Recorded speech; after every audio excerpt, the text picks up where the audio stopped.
Senhor, palavras de fraternidade. Fala, Senhor, és luz da humanidade. A tua palavra é fonte que corre, penetra e não morre, não seca jamais. Fala, Senhor, palavras de fraternidade.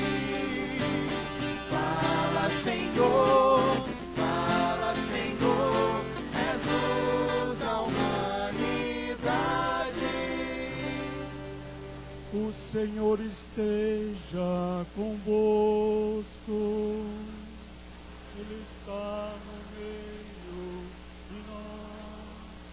Proclamação do Evangelho de Jesus Cristo, segundo João. Glória a vós.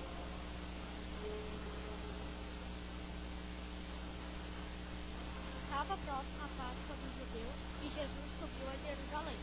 No templo, encontrou os vendedores de bois, ovelhas e pombas, e os cambistas que estavam aí sentados. Fez então um chicote de cordas e expulsou todos do templo, junto com as ovelhas e os bois. Espalhou as moedas e derrubou as mesas dos cambistas. E disse aos que vendiam pombas: Tirai isso daqui. Não passais da casa do meu pai uma casa de comércio. Seus discípulos lembraram-se mais tarde que a Escritura diz: o zelo por tua casa me consumirá. Então os judeus perguntaram a Jesus: que sinal nos mostrais para agir assim? Ele respondeu: Destruí este templo, e em 3 dias eu o levantarei.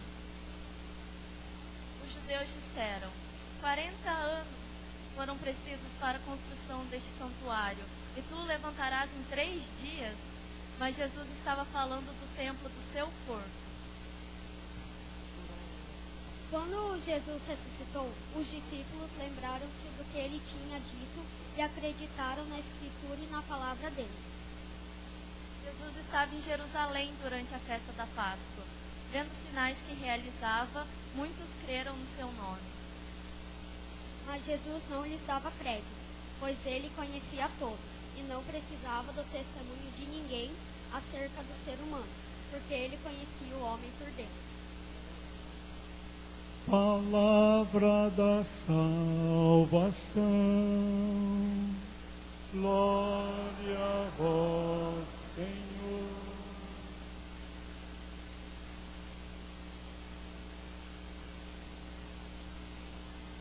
Pela palavra do Santo Evangelho, sejam perdoados os nossos pecados.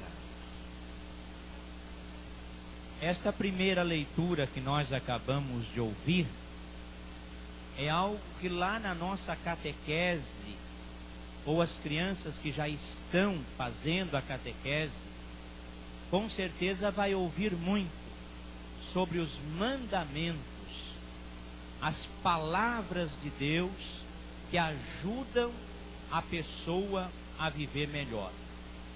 Eu não vou falar dos 10 mandamentos, mas eu vou apontar um caminho que nos ajuda a entender melhor os 10 mandamentos.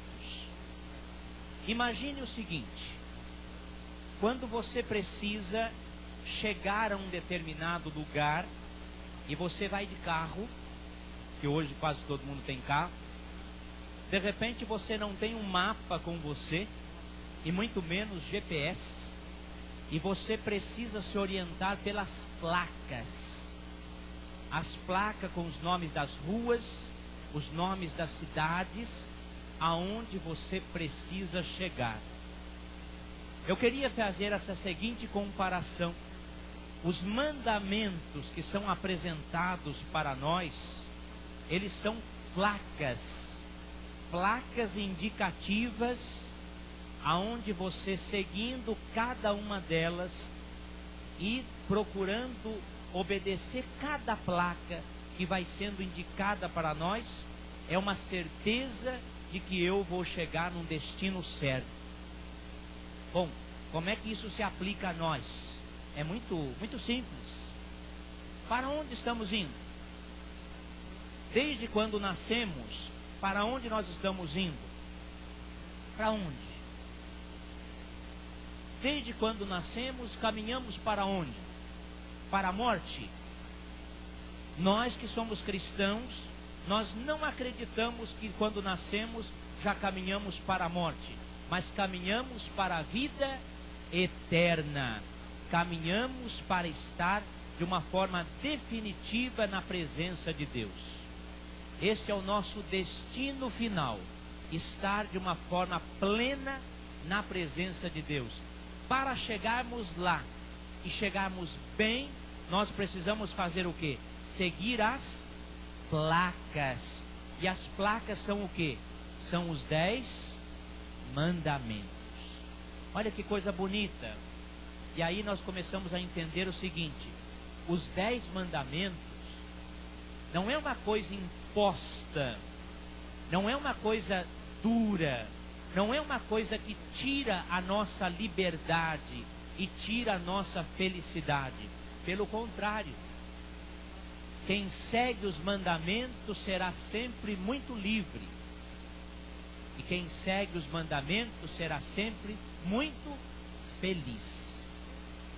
O Evangelho, nós não vamos entrar na questão que Jesus já explicou bem. Lá na época dele, o templo de Jerusalém foi transformado num verdadeiro comércio. Jesus explicou bem isso para nós. Nós vamos tentar entender como é que nós podemos, através desse ensinamento de Jesus, viver de uma forma diferente. Existe nesse evangelho 2 falas de Jesus, que foram as falas do diácono Silvio. A primeira delas é quando Jesus virou e disse assim: não façais da casa do meu pai uma casa de comércio.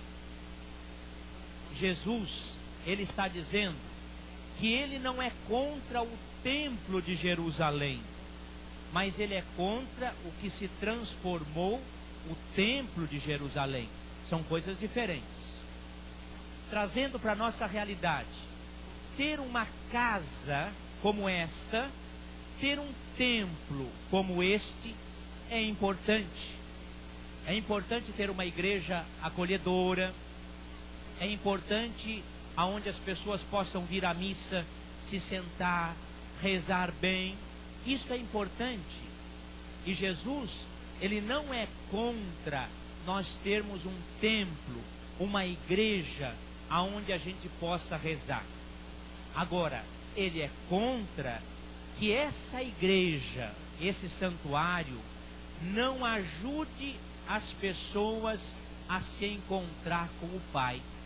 Em outras palavras mais simples, as pessoas que vêm à igreja, como vocês, as pessoas que vêm à missa, elas têm o direito de fazer uma experiência de Deus em suas vidas.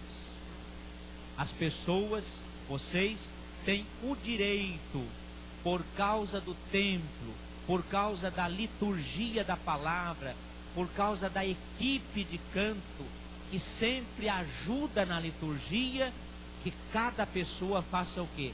Faça uma experiência de Deus.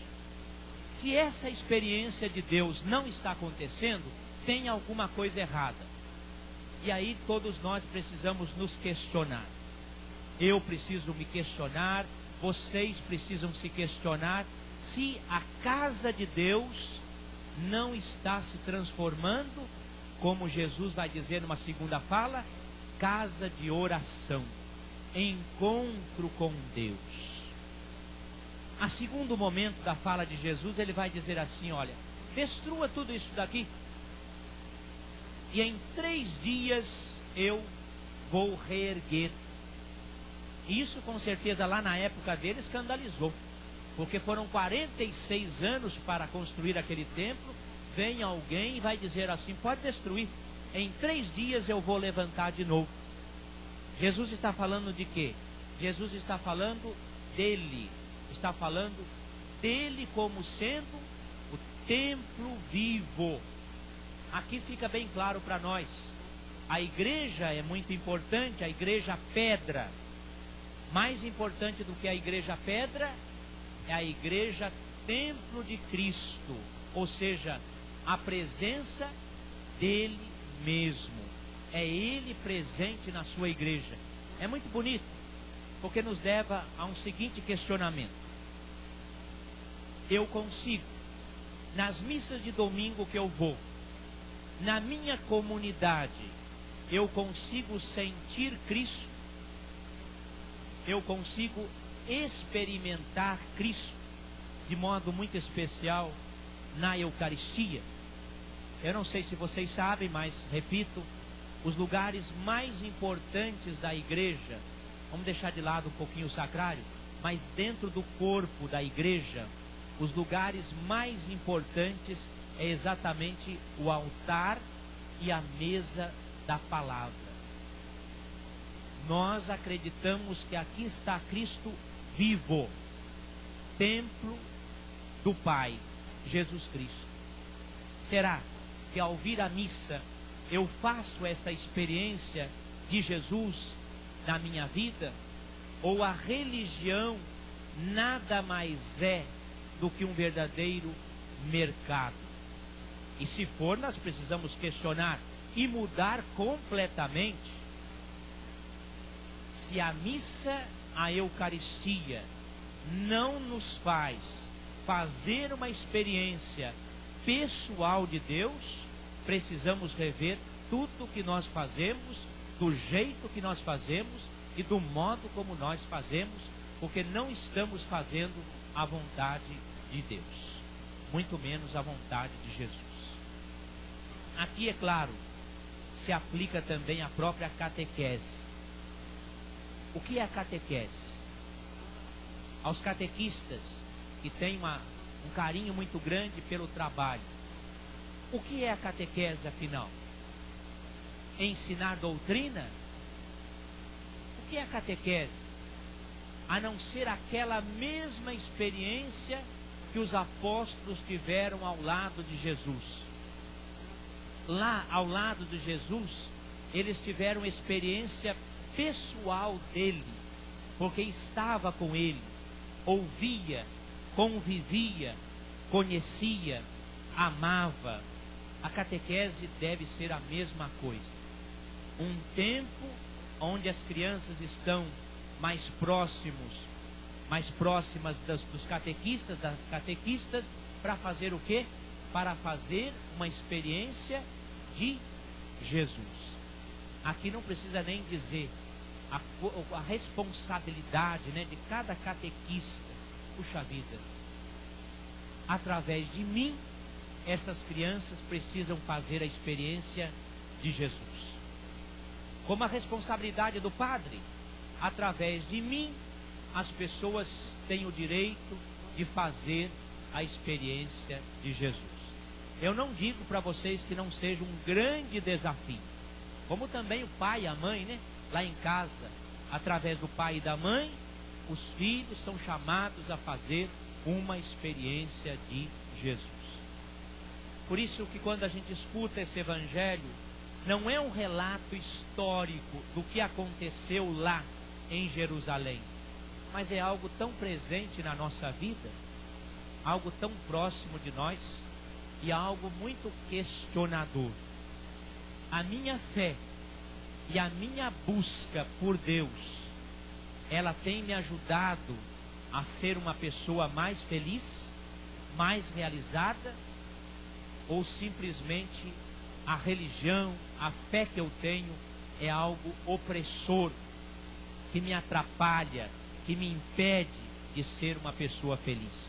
Se isso está acontecendo, é hora de rever, é hora de tomar um outro caminho que me leva à plena felicidade com Deus.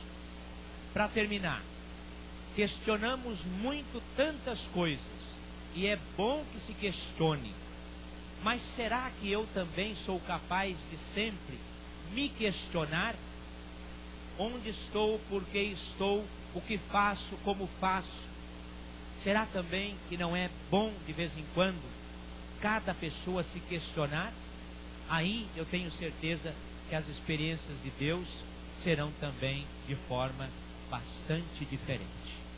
Vamos ficar em pé e nós vamos rezar. Creio em Deus Pai Todo-Poderoso, Criador do céu e da terra, e em Jesus Cristo, seu único Filho, nosso Senhor, que foi concebido pelo poder do Espírito Santo, nasceu da Virgem Maria, padeceu sob Pôncio Pilatos, foi crucificado, morto e sepultado, desceu à mansão dos mortos, ressuscitou o terceiro dia, subiu aos céus, está sentado à direita de Deus Pai Todo-Poderoso, donde há de vir a julgar os vivos e os mortos.